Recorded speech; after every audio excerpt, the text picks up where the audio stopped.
ಬೆಂಗಳೂರು ಹೊರವಲಯದ ಬೆಂಡಗಾನಹಳ್ಳಿಯ ಪುರಾತನ ದೇವಸ್ಥಾನವಾದ ಶ್ರೀ ಅಭಯಾಂಜನೇಯ ದೇವಸ್ಥಾನದ ಜೀರ್ಣೋದ್ಧಾರ ನಡೆಯಲಿದೆ. ಇದೇ ತಿಂಗಳು 25ರಂದು ಲೋಕಾರ್ಪಣೆಗೊಳ್ಳಲಿದ್ದು ಕುಂಭಾಭಿಷೇಕ ಪುನರ್ ಪ್ರತಿಷ್ಠಾಪನಾ ಕಾರ್ಯಕ್ರಮಗಳು ಜರುಗಲಿವೆ. ಹೀಗಾಗಿ ಈ ಕಾರ್ಯಕ್ರಮಕ್ಕೆ ಮಂತ್ರಾಲಯದ ಶ್ರೀಗಳಾದ ಸುಬುಧೇಂದ್ರ ತೀರ್ಥರು, ನಿರ್ಮಲಾನಂದ ಶ್ರೀಗಳು ಆಗಮಿಸಲಿದ್ದಾರೆ.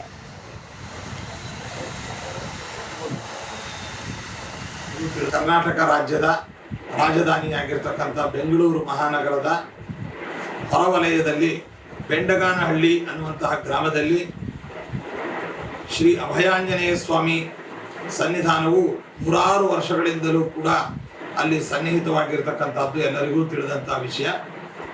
ಅತ್ಯಂತ ಪುರಾತನವಾದಂತಹ ಅಭಯಾಂಜನೇಯ ಸ್ವಾಮಿ ದೇವಸ್ಥಾನವನ್ನು ಜೀರ್ಣೋದ್ಧಾರ, ಪುನರ್ ನಿರ್ಮಾಣ, ಅನೇಕ ನವೀಕರಣಗಳೊಂದಿಗೆ ಇದೇ ತಿಂಗಳು 25ನೇ ತಾರೀಕು ಲೋಕಾರ್ಪಣೆಗೊಳ್ಳಲಿದೆ.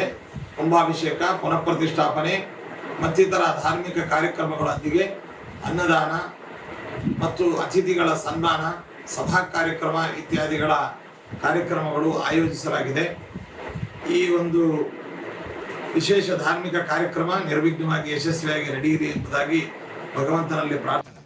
ಬೆಂಗಳೂರು ಹೊರವಲಯದ ಬೆಂಡಗಾನಹಳ್ಳಿಯ ಪುರಾತನ ದೇವಸ್ಥಾನವಾದ ಶ್ರೀ ಅಭಯಾಂಜನೇಯ ದೇವಸ್ಥಾನದ ಜೀರ್ಣೋದ್ಧಾರ ನಡೆಯಲಿದೆ. ಇದೇ ತಿಂಗಳು 25ರಂದು ಲೋಕಾರ್ಪಣೆಗೊಳ್ಳಲಿದ್ದು ಕುಂಭಾಭಿಷೇಕ ಪುನರ್ ಪ್ರತಿಷ್ಠಾಪನಾ ಕಾರ್ಯಕ್ರಮಗಳು ಜರುಗಲಿವೆ. ಹೀಗಾಗಿ ಈ ಕಾರ್ಯಕ್ರಮಕ್ಕೆ ಮಂತ್ರಾಲಯದ ಶ್ರೀಗಳಾದ ಸುಬುಧೇಂದ್ರ ತೀರ್ಥರು, ನಿರ್ಮಲಾನಂದ ಶ್ರೀಗಳು ಆಗಮಿಸಲಿದ್ದಾರೆ.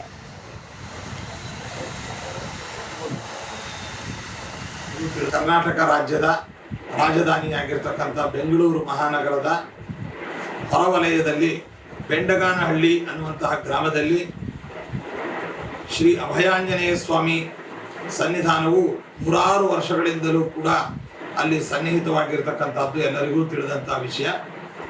ಅತ್ಯಂತ ಪುರಾತನವಾದಂತಹ ಅಭಯಾಂಜನೇಯ ಸ್ವಾಮಿ ದೇವಸ್ಥಾನವನ್ನು ಜೀರ್ಣೋದ್ಧಾರ, ಪುನರ್ ನಿರ್ಮಾಣ, ಅನೇಕ ನವೀಕರಣಗಳೊಂದಿಗೆ ಇದೇ ತಿಂಗಳು 25ನೇ ತಾರೀಕು ಲೋಕಾರ್ಪಣೆಗೊಳ್ಳಲಿದೆ. ಕುಂಭಾಭಿಷೇಕ, ಪುನಃ ಪ್ರತಿಷ್ಠಾಪನೆ ಮತ್ತಿತರ ಧಾರ್ಮಿಕ ಕಾರ್ಯಕ್ರಮಗಳೊಂದಿಗೆ ಅನ್ನದಾನ ಮತ್ತು ಅತಿಥಿಗಳ ಸನ್ಮಾನ, ಸಭಾ ಕಾರ್ಯಕ್ರಮ ಇತ್ಯಾದಿಗಳ ಕಾರ್ಯಕ್ರಮಗಳು ಆಯೋಜಿಸಲಾಗಿದೆ.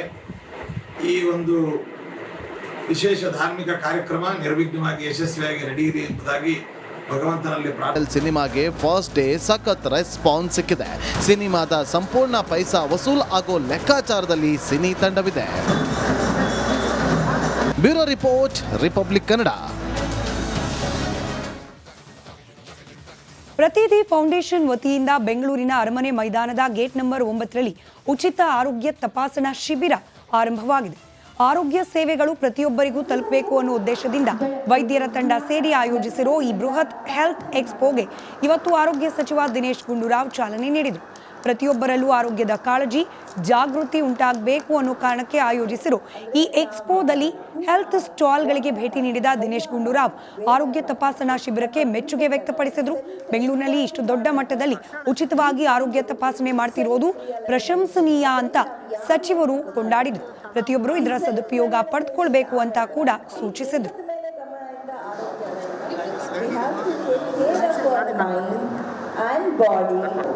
ಇವತ್ತಿಲ್ಲಿ ಒಂದು ಮೆಗಾ ಹೆಲ್ತ್ ಎಕ್ಸ್ಪೋ ಪ್ರತಿದಿ ಫೌಂಡೇಶನ್ ಅವರು ಮಾಡಿದ್ದಾರೆ. ಈ ಪ್ರತಿದಿ ಫೌಂಡೇಶನ್ ಅಂದರೆ ಎಲ್ಲ ಬೆಂಗಳೂರಿನಲ್ಲಿ ಇರುವಂಥ ಎಲ್ಲ ಡಾಕ್ಟ್ರುಗಳು ಅವರೇ ಸೇರಿ ಅದಕ್ಕೆ ಎಲ್ಲ ಒಂದು ಕಾಂಟ್ರಿಬ್ಯೂಟ್ ಮಾಡಿಕೊಂಡು ಶುರು ಮಾಡಿರುವಂಥ ಒಂದು ಫೌಂಡೇಶನ್ 5 ವರ್ಷದಿಂದ ಕೆಲಸ ಮಾಡ್ತಾಯಿದ್ದಾರೆ.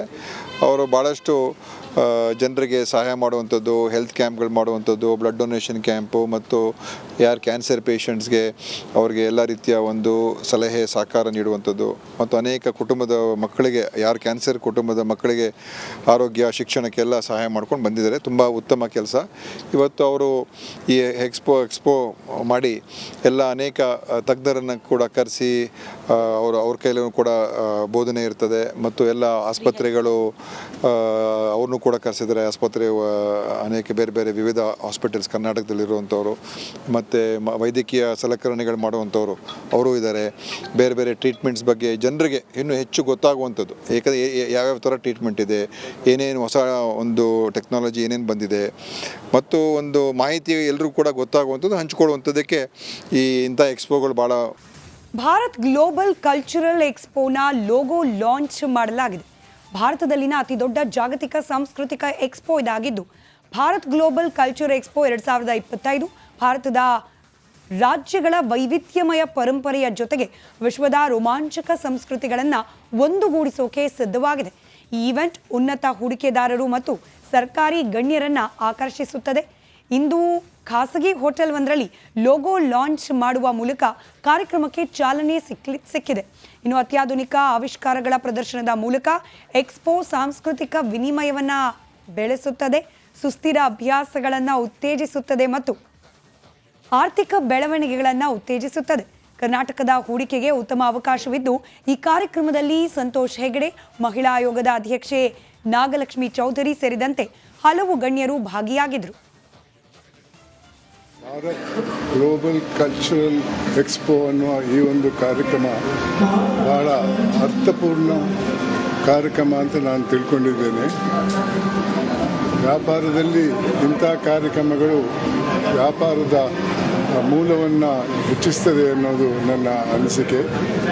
ಆ ಹಿನ್ನೆಲೆಯಲ್ಲಿ ಈ ಕಾರ್ಯಕ್ರಮ ಖಂಡಿತವಾಗಿಯೂ ಭಾರತ ದೇಶ ಮತ್ತು ಇತರ ದೇಶಗಳ ನಡುವೆ ಇರುವಂಥ ವ್ಯಾಪಾರದ ಮತ್ತು ಸಾಂಸ್ಕೃತಿಕ ವಿಚಾರಗಳಲ್ಲಿ ಬೇರೆ ಬೇರೆ ದೇಶಗಳನ್ನು ಒಟ್ಟಿಗೆ ತರ್ತದೆ ಅನ್ನೋದನ್ನು ನಾನು ನಂಬಿದ್ದೇನೆ. ಆ ಕಾರಣಕ್ಕಾಗಿ ಭಾರತ್ ಗ್ಲೋಬಲ್ ಕಲ್ಚರಲ್ ಎಕ್ಸ್ಪೋನ ಲೋಗೋ ಲಾಂಚ್ ಮಾಡಲಾಗಿದೆ. ಭಾರತದಲ್ಲಿನ ಅತಿ ದೊಡ್ಡ ಜಾಗತಿಕ ಸಾಂಸ್ಕೃತಿಕ ಎಕ್ಸ್ಪೋ ಇದಾಗಿದ್ದು, ಭಾರತ್ ಗ್ಲೋಬಲ್ ಕಲ್ಚರ್ ಎಕ್ಸ್ಪೋ 2025 ಭಾರತದ ರಾಜ್ಯಗಳ ವೈವಿಧ್ಯಮಯ ಪರಂಪರೆಯ ಜೊತೆಗೆ ವಿಶ್ವದ ರೋಮಾಂಚಕ ಸಂಸ್ಕೃತಿಗಳನ್ನು ಒಂದುಗೂಡಿಸೋಕೆ ಸಿದ್ಧವಾಗಿದೆ. ಈ ಈವೆಂಟ್ ಉನ್ನತ ಹೂಡಿಕೆದಾರರು ಮತ್ತು ಸರ್ಕಾರಿ ಗಣ್ಯರನ್ನು ಆಕರ್ಷಿಸುತ್ತದೆ. ಇಂದು ಖಾಸಗಿ ಹೋಟೆಲ್ ಒಂದರಲ್ಲಿ ಲೋಗೋ ಲಾಂಚ್ ಮಾಡುವ ಮೂಲಕ ಕಾರ್ಯಕ್ರಮಕ್ಕೆ ಚಾಲನೆ ಸಿಕ್ಕಿದೆ. ಇನ್ನು ಅತ್ಯಾಧುನಿಕ ಆವಿಷ್ಕಾರಗಳ ಪ್ರದರ್ಶನದ ಮೂಲಕ ಎಕ್ಸ್ಪೋ ಸಾಂಸ್ಕೃತಿಕ ವಿನಿಮಯವನ್ನು ಬೆಳೆಸುತ್ತದೆ, ಸುಸ್ಥಿರ ಅಭ್ಯಾಸಗಳನ್ನು ಉತ್ತೇಜಿಸುತ್ತದೆ ಮತ್ತು ಆರ್ಥಿಕ ಬೆಳವಣಿಗೆಗಳನ್ನು ಉತ್ತೇಜಿಸುತ್ತದೆ. ಕರ್ನಾಟಕದ ಹೂಡಿಕೆಗೆ ಉತ್ತಮ ಅವಕಾಶವಿದ್ದು, ಈ ಕಾರ್ಯಕ್ರಮದಲ್ಲಿ ಸಂತೋಷ್ ಹೆಗಡೆ, ಮಹಿಳಾ ಆಯೋಗದ ಅಧ್ಯಕ್ಷೆ ನಾಗಲಕ್ಷ್ಮಿ ಚೌಧರಿ ಸೇರಿದಂತೆ ಹಲವು ಗಣ್ಯರು ಭಾಗಿಯಾಗಿದ್ದರು. ಭಾರತ್ ಗ್ಲೋಬಲ್ ಕಲ್ಚರಲ್ ಎಕ್ಸ್ಪೋ ಅನ್ನುವ ಈ ಒಂದು ಕಾರ್ಯಕ್ರಮ ಬಹಳ ಅರ್ಥಪೂರ್ಣ ಕಾರ್ಯಕ್ರಮ ಅಂತ ನಾನು ತಿಳ್ಕೊಂಡಿದ್ದೇನೆ.